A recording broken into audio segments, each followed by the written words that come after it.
You're watching Vnews Daily Broadcast, and here are today's headlines. Party leader meets Cuban special envoy. UN chief congratulates Vietnam on National Day. Exhibition features Vietnam's sea and island. Tony Tan sworn in as Singaporean president.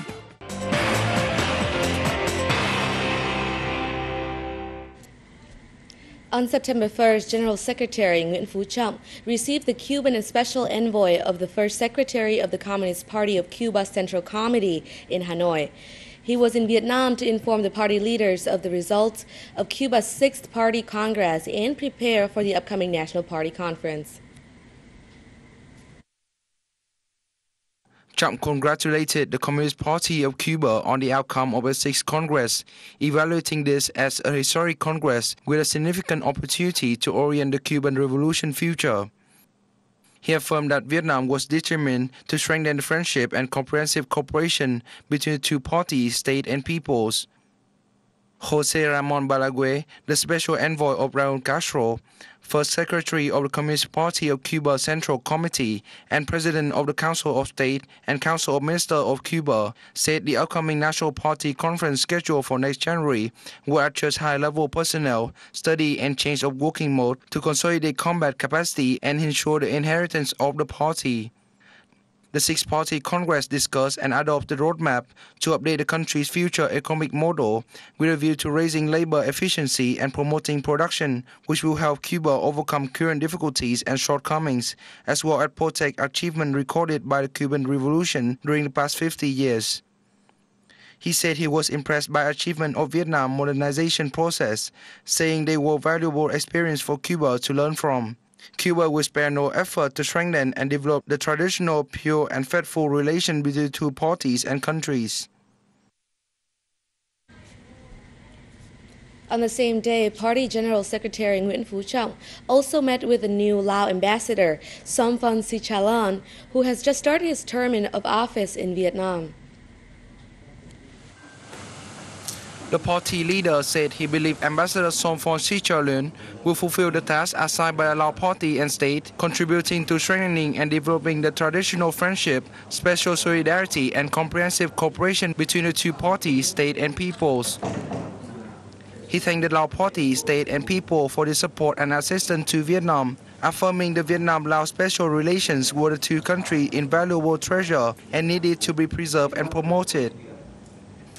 Ambassador Somphon Sicharoen said that he would spare no effort to make contribution to bringing the Laos-Vietnam traditional friendship, special solidarity and comprehensive cooperation to a new height. United Nations Secretary General Ban Ki-moon has sent a letter to the state president Trương Tấn Sang to extend his congratulations to Vietnam on the occasions of National Day, September 2nd.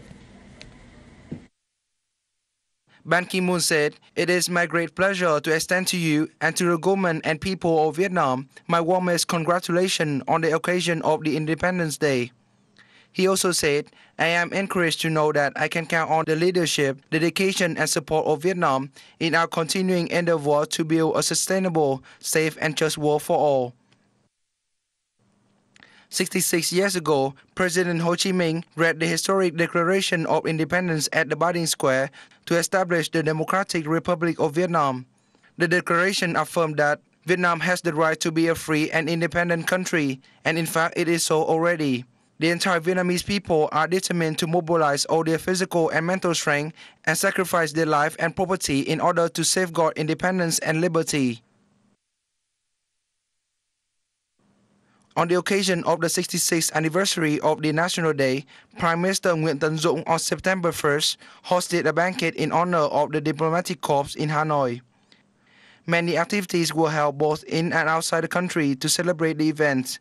Solemn meetings took place at the Vietnamese embassy in Cambodia, Laos, Thailand, China, Canada, Russia, and Angola.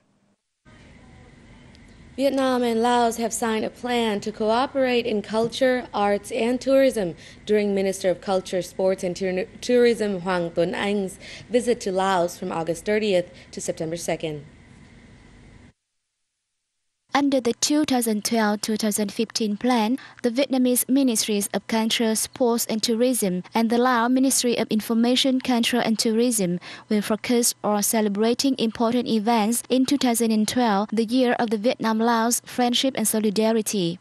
The two ministries will also boost border tourism connectivity in the Greater Mekong sub-region and the ASEAN, as well as encourage and create conditions for cultural exchanges between provinces sharing border. In a meeting with Lao Prime Minister Thông in Vientiane on September the 1st, visiting Vietnamese minister said his ministries would promote comprehensive cooperation with the Lao ministries in card training, exchange of information and management experience.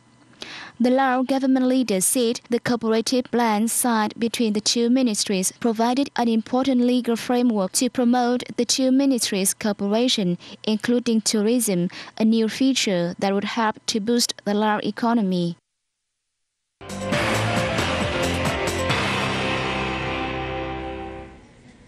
An exhibition featuring Hạ Long Bay and Vietnam's sea and islands has opened in the northern province of Quảng Ninh.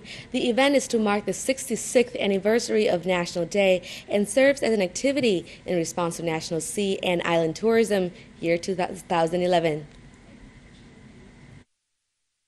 Nearly 1,000 valuable documents, books, maps, photos, and documentaries showcasing the potential and beauty of the Vietnamese seas and islands are displayed at the exhibition.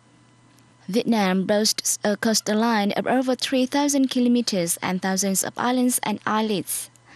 The country's Hạ Long Bay was recognized as World Natural Heritage by the UNESCO in 1994 and World Geographic Park in 2000.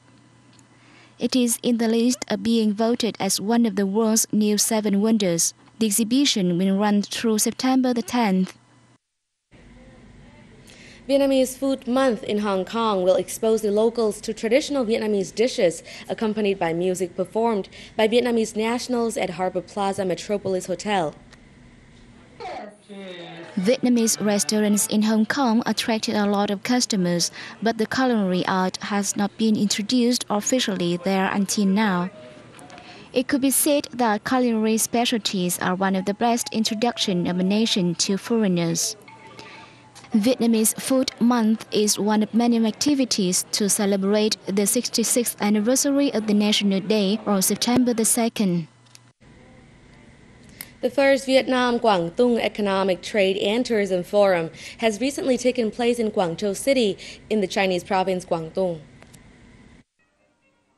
Hundreds of Chinese businesses operating in the fields of industry, trade and tourism and a large number of enterprises from Vietnam attended the event.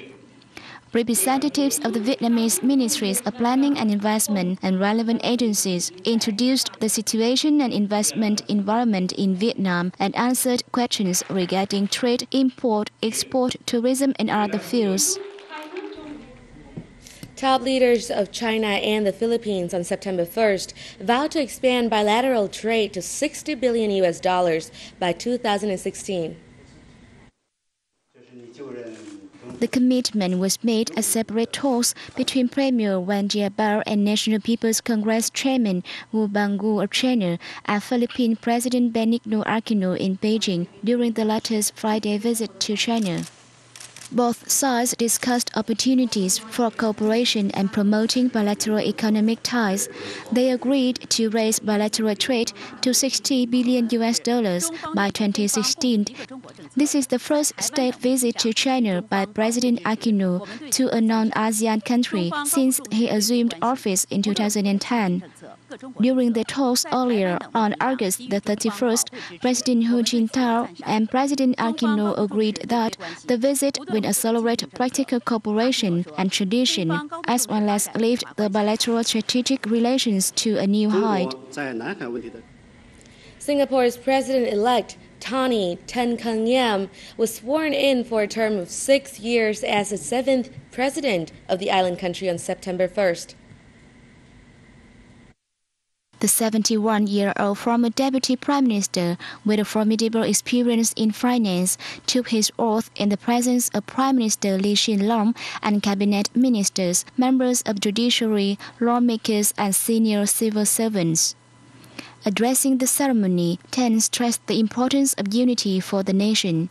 He affirmed to closely work with the government to advance the interests of all Singaporeans during his upcoming 6-year term. Ten took 35% of votes in the presidential polls on August the 27th that saw 4 candidates competing. Ten, who used to have ministries such as trade and industry, finance, defense, education and health, as well as local bank OCBC as chairman and chief executive officer, said his experience might be helpful. The president is a ceremonial head of state in Singapore with only custodial powers and veto powers for certain key appointments. That is the last bits of news for us today, and thank you for joining us. Lastly, Happy National Day.